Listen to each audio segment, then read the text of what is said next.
اللہ رب العزت نے اپنے مخلوق کو مکلفین کو 3 حصوں میں تقسیم کیا ہے. 2 درجے رکھے ہیں اہل جنت کے اور 1 درجہ رکھا ہے اہل جہنم کا, اور ان کو صرف اصحاب الشمال, پھر ان کی الگ کیٹیگریز الگ بیان ہوا, اصحاب الشمال رکھا ہے. دوسرا اصحاب الیمین اور مقربین السابقین السابقین. جو نفس مطمئنہ ہے نا وہ السابقین ہے المقربین, جو نفس لوامہ ہے نا وہ اصحاب الیمین ہے, اور جو نفس امارہ ہے نا وہ اصحاب الشمال ہے. نفوس بھی 3 قسم ہیں. خبر کیا ہے؟ کامیابی چاہتے ہو, اللہ تعالیٰ کی نعمتوں سے مستفید ہو رہے ہو, ان کا شکریہ بجا لاؤ. شکریہ بجا لاؤ گے کیسے؟ عقیدے کے ساتھ اور اتباع سنت کے ساتھ اور اخلاص کے ساتھ. شکران نعمت کا یہی طریقہ ہے, آپ کا عقیدہ صحیح ہو, آپ اتباع سنت پر قائم ہو, اخلاص کے ساتھ بندگی کرتے ہو, یہ شکران نعمت. بہت بڑھ چڑھ کر آگے عمل کریں گے تو مقربین, اچھے عمل بھی ہیں برے عمل بھی ہیں, لیکن اچھے اعمال برے اعمال سے کچھ زیادہ ہے تو اصحاب الیمین ہے بصورت دیگر اصحاب الشمال. اصحاب الیمین بننے کے لیے ضروری ہے نیکی کے کسی بھی موقع کو ضائع نہ کیا جائے, ورنہ اصحاب الاعراف بھی پڑھا ہے آپ نے قرآن میں. اصحاب الاعراف کو بالآخر جنت میں داخل کیا جائے گا, جہنم میں داخل نہیں کیا جائے گا اللہ کے فضل سے, لیکن وہ جنت اور جہنم کے درمیان میں آئے کیوں ہیں؟ ایک نیکی کی وجہ سے. نیکی اور برائیاں برابر ہو گئی ہیں, جنت اور جہنم کے بیچ میں روک دیا جائے گا. اب یاد آئے گا کاش وہ نیکی ایک جو میں نے چھوڑ دی تھی وہ کر دیتا, راستے میں تکلیف دہ چیز پڑی ہوئی تھی میں نے سامنے سے گزر گیا, اگر ہٹا دیتا. کیونکہ جنت میں ایسے بھی لوگ ہوں گے, نبی اسلام فرماتے ہیں میں نے جنت میں ایک شخص کو دیکھا جنت میں اچھل کود کر رہا ہے, جھوم رہا ہے. کیوں؟ اس نے راستے سے ایک تکلیف دہ چیز کو ہٹا دی تھی, اللہ نے اس کی وجہ سے جنت میں بھیج دیا, اس کو موجے کرنا ہے جنت میں. آپ کا عقیدہ صحیح ہے تو جنت میں جانے کے لیے چھوٹی سی نیکی بھی کافی ہوتی. تو جس نیکی کو ہم چھوڑ رہے ہوتے ہیں نا, ہو سکتا ہے یہی ہماری جنت کا سودا ہو, یہی جہنم سے بچاؤ کے ذریعہ. نیکی کا موقع ہر ایک کو نہیں ملتا, اگر مل گیا تو جنت سمجھ کر گزریں. اور برائی کا موقع اگر آپ کے ہاتھ میں آیا, کوئی دیکھنے والا نہیں, برائی کر سکتے تو مت کیجئے, ہو سکتا ہے یہ جہنم خرید رہے ہو آپ, جہنم خرید رہے ہو. اور وہ آپ نے وہ حدیث پڑھی ہوگی, ایک عورت جہنم میں چلی گئی صرف ایک بلی کی وجہ سے, ایک عورت جنت میں چلی گئی صرف ایک کتے کو پانی پلانے کی وجہ سے, ہے نا. تو یہ تو چھوٹی چھوٹی باتوں پر سودے ہو رہے ہیں. جی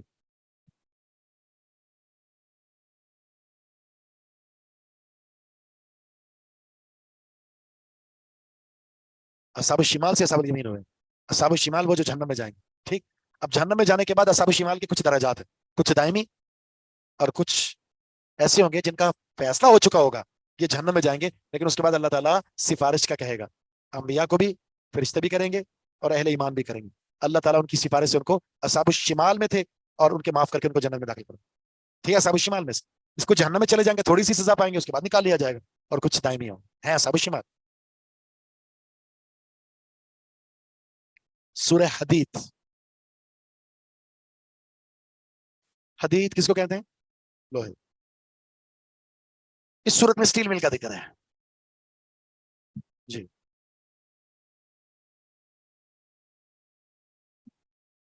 بسم اللہ الرحمن الرحیم. سبح للہ ما فی السماوات والارض وهو العزیز الحکیم.